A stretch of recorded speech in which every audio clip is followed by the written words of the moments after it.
ইরানের সর্বোচ্চ নেতা আয়াতুল্লাহ আলী খামেনির জানাজার দ্বিতীয় দিনে তেহরানের আকাশ বাতাস কাঁপছে প্রতিশোধের স্লোগানে। মার্কিন প্রেসিডেন্ট ডোনাল্ড ট্রাম্পকে লক্ষ্য করে যেমন কবিতা পড়া হচ্ছে, তেমনি দেশটির শীর্ষ রাজনীতিকেরা ডাক দিচ্ছেন রক্তের বদলা রক্তের। এই চরম উত্তেজনার মাঝেই খবর এসেছে, পরিস্থিতি নিয়ে আলোচনা করতে ওয়াশিংটনে ট্রাম্পের মুখোমুখি হতে যাচ্ছেন ইসরায়েলের প্রধানমন্ত্রী বেনিয়ামিন নেতানিয়াহু।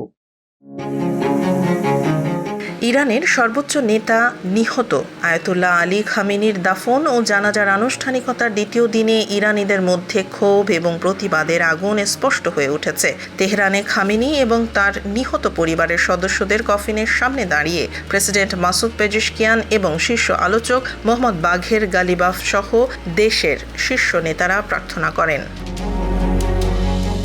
জানাজা চলাকালীন সেখানকার পরিবেশ আরও উত্তপ্ত হয়ে ওঠে।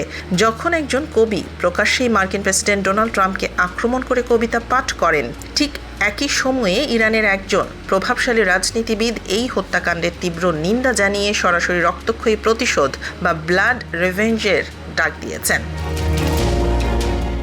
তবে এই পুরো অনুষ্ঠান ঘিরে একটি রহস্য তৈরি হয়েছে। খামেনির ছেলে এবং তার সম্ভাব্য উত্তরসূরি মোস্তফা খামেনিকে এখনও এই জানাজার কোনো আনুষ্ঠানিকতায় প্রকাশ্যে দেখা যায়নি, যদিও রাষ্ট্রীয় ভিডিওতে খামেনির অন্য 3 সন্তানকে কফিনের পাশে দাঁড়িয়ে শোক প্রকাশ করতে দেখা গেছে। মধ্যপ্রাচ্যের এই চরম অস্থিতিশীল পরিস্থিতির মধ্যেই বিশ্ব রাজনীতিতে আরেকটি বড় ধরনের ডেভেলপমেন্ট ঘটতে যাচ্ছে।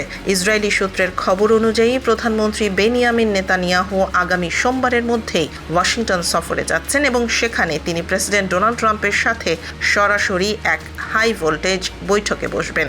উল্লেখ্য, মধ্যপ্রাচ্যের যুদ্ধ শুরু হওয়ার পর থেকে এই দুই নেতার মধ্যে এটি হতে যাচ্ছে প্রথম কোনো মুখোমুখি বৈঠক।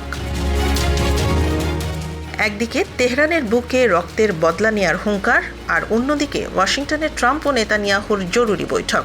সব মিলিয়ে মধ্যপ্রাচ্যের পরিস্থিতি কোন বিপজ্জনক দিকে মোড় নেয় এখন সেটাই দেখার বিষয়।